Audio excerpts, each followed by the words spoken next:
Magandang araw mga kababayan. Narito na ang pinakabagong ulat sa lagay ng panahon ngayong araw, August 18, 2026, Tuesday. Anumang oras ay magiging bagyo na ang low pressure sa silangan at mabilis naman na lumakas din ang isa pang low pressure sa kanluran ng bansa. Kaya dalawang sistema ang ating binabantayan na nasa paligid ng bansa na siyang mas lalong nagpapatindi sa umiiral na habagat. Para naman lagi kang updated sa lagay ng panahon, i-click mo lang ang subscribe button. Sa kasalukuyan, patuloy pa ring umiiral ang southwest monsoon o habagat sa Luzon at Visayas. Ngayong araw, mas naging mahalaga ang pagbabantay sa ulan dahil may low pressure area na nasa silangan ng northern Luzon, habang ang hanging timog kanluran ay patuloy na humihila ng moisture mula sa karagatan papasok sa malaking bahagi ng bansa. Sa ganitong sitwasyon, ang ulan ay maaaring maging malawak, pabalik-balik, at sa ilang lugar ay mabigat, lalo na sa mga probinsyang nakaharap sa West Philippine Sea at sa mga lugar na may kabundukan. Ngayong umaga, ang low pressure area ay tinatayang nasa layong 1,115 kilometers east of northern Luzon. Nasa silangan pa ito ng bansa pero mahalagang bantayan dahil maaari itong makaapekto sa mas malawak na daloy ng hangin sa paligid ng Pilipinas habang umiiral ang habagat sa Luzon at Visayas. Anumang paglapit o paglakas ng sistemang ito ay maaaring magdagdag sa paghila ng moisture, kaya mas lumalakas ang posibilidad ng pag-ulan sa kanluran at hilagang bahagi ng bansa. Ang pangunahing weather driver ngayon ay ang southwest monsoon. Kapag aktibo ang habagat, ang moisture mula sa karagatan ay pumapasok sa bansa mula sa timog kanluran. Ang unang naaapektuhan ay ang western section ng Luzon, Mimaropa at ilang bahagi ng western Visayas. Kapag tumama ang hanging ito sa kabundukan, lalo pang napapalakas ang ulan. Kapag pumasok naman sa urban areas, nagiging banta ang mabilis na pagbaha, lalo na sa mga lugar na mahina ang drainage, malapit sa estero o nasa mababang bahagi ng kalsada. Ngayong araw, inaasahan ang 100 hanggang 200 millimeters ng ulan sa Benguet, La Union, Pangasinan, Zambales, Bataan, Cavite, Batangas at Occidental Mindoro. Ito ay heavy to intense rainfall. Sa ganitong dami ng ulan, mataas ang posibilidad ng flash floods sa mababang lugar at landslide sa mga lugar na may matatarik na dalisdis.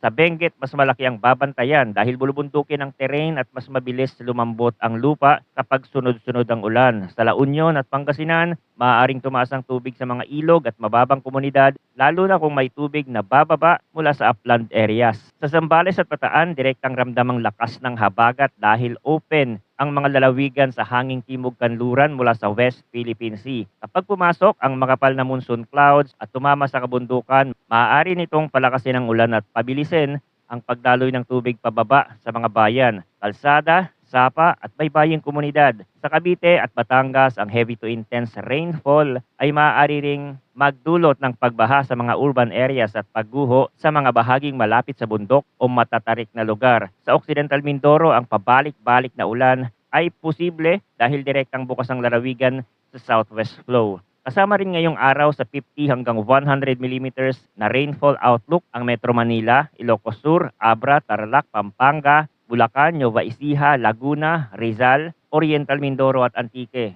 Ito ay moderate to heavy rainfall. Sa Metro Manila, ang ganitong dami ng ulan ay maaaring magdulot ng mabilis na pagbaha sa mga underpass, mababang kalsada, creekside communities at mga lugar na mabagal ang drainage. Sa Pampanga, Bulacan, Tarlac at Nueva Ecija, maaaring maapektuhan ang agricultural areas, low-lying barangays at mga kalsadang madaling maipunan ng tubig kapag nagtagal ang buhos. Sa Ilocos Sur at Abra, mas dapat bantayan ang mga lugar na malapit sa kabundukan, sapa at mga kalsadang dumadaan sa slope areas. Sa Laguna at Rizal, ang mga komunidad na nasa paanan ng bundok at malapit sa ilog ang mas sensitibo kapag lumakas ang ulan. Sa Oriental Mindoro at Antique, maaaring umabot ang monsoon moisture at magdala ng pabalik-balik na pag-ulan. Sa Antique, dahil nasa western side ng Visayas, maaari ring makaranas ng moderate to heavy rains kapag may aktibong monsoon band na dumaan. Bukas, mananatili ang 100 hanggang 200 millimeters na ulan sa Benguet, La Union, Pangasinan, Zambales, Bataan at Occidental Mindoro. Ibig sabihin ng mga lugar na ito ay patuloy na nasa mas mataas na rainfall risk. Kapag ilang araw nang may malakas na ulan sa parehong lugar, mas lumalaki ang epekto kahit may mga oras na pansamantalang hihina ang buhos. Ang lupa ay hindi agad natutuyo, ang tubig sa ilog ay hindi agad bumababa at ang drainage system ay maaaring hindi na makasabay kapag dumating ang panibagong buhos. Sa parehong period, inaasahan ng 50 hanggang 100 millimeters ng ulan sa Ilocos Sur, Tarlac, Pampanga, Bulacan,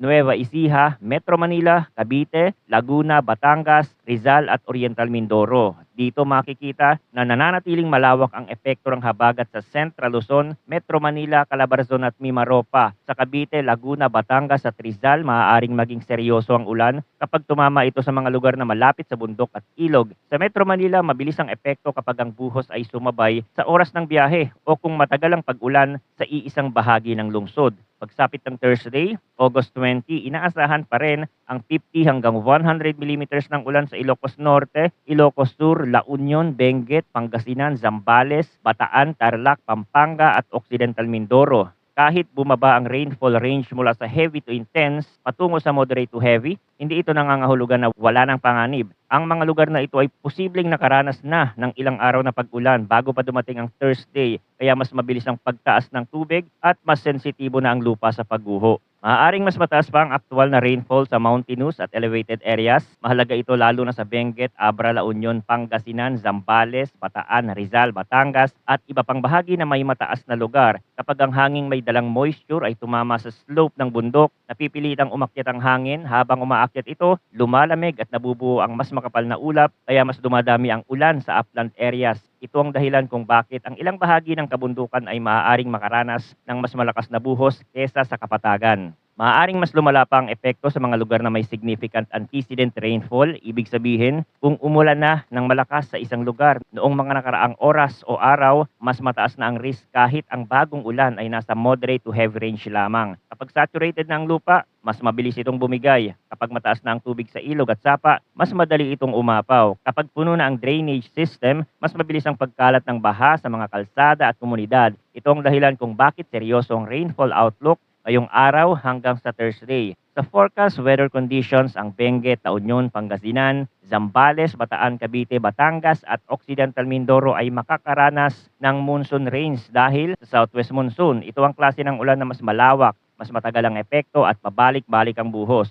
Maaaring may mga oras na humina ang ulan pero habang aktibo ang habagat, mabilis itong maaaring lumakas muli kapag may panibagong monsoon band na pumasok. Sa mga lugar na ito, posibleng magkaroon ng flash floods at landslide dahil sa heavy to intense rains. Sa Benguet, mas nangingibabaw ang landslide concern dahil sa bulubunduking terrain. Ang tubig ulan ay mabilis bumababa sa mga sapa at ilog habang ang mga slope area ay maaaring lumambot kapag tuloy-tuloy ang ulan. Sa La Union at Pangasinan, mahalaga ang pagbabantay sa mga komunidad na malapit sa ilog at mababang lugar. Sa Zambales at Bataan, maaaring sabay na maranasan ng malakas na ulan, pag-agos ng tubig mula sa kabundukan at mas maalong dagat sa baybayin. Sa Cavite at Batangas, ang urban flooding at landslide risk ay parehong dapat bantayan, lalo na sa mga lugar na malapit sa daluyan ng tubig at bundok. Para sa Metro Manila, Ilocos Sur, Abra, Tarlac, Pampanga, Bulacan, Nueva Ecija, Laguna, Rizal, Oriental Mindoro at Antique, occasional rains ang inaasahan dahil sa southwest monsoon. Hindi ito simpleng mahihinang pag-ulan lamang. Ibig sabihin nito ay may mga buhos na dumarating at lumilipas sa loob ng araw. Maaaring may panahon na titila o magiging maambon lamang, pero kapag may aktibong ulap na dumaan, maaari itong maging moderate to heavy. Sa mga lugar na ito, posibleng magkaroon ng flash floods at landslide, lalo na kung matagal ang buhos o kung dati nang basa ang lupa.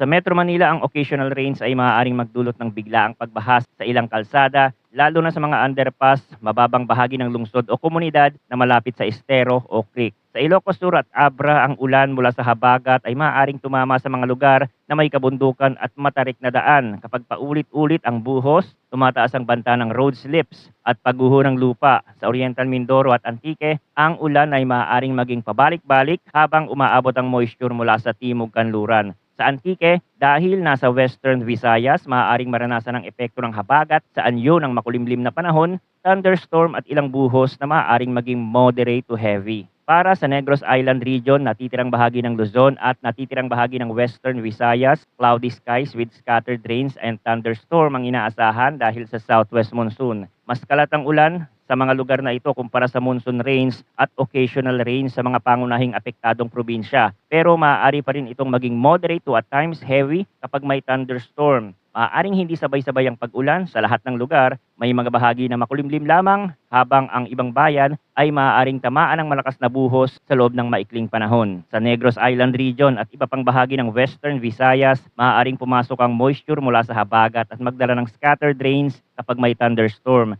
Posibleng makaranas ng biglaang malakas na ulan, pagkulog, pagkidlat at pabugsong hangin. Para sa natitirang bahagi ng Visayas, partly cloudy to cloudy skies, ang inaasahan na may isolated rain showers or thunderstorm dahil sa southwest monsoon. Hindi man kasing lawak ang pag-ulan kumpara sa western section, nariyan pa rin ang posibilidad ng severe thunderstorm sa ilang bahagi. Para naman sa Mindanao, partly cloudy to cloudy skies ang inaasahan na may isolated rain showers or thunderstorm dahil sa localized thunderstorm. Hindi ito pangunahing dulot ng malawak na habagat sa buong rehiyon, pero ang localized thunderstorm ay maaari pa ring magdala ng malakas na ulan sa ilang lugar. Karaniwan itong nabubuo kapag mainit ang paligid, mataas ang moisture sa atmosfera at nagiging unstable ang panahon.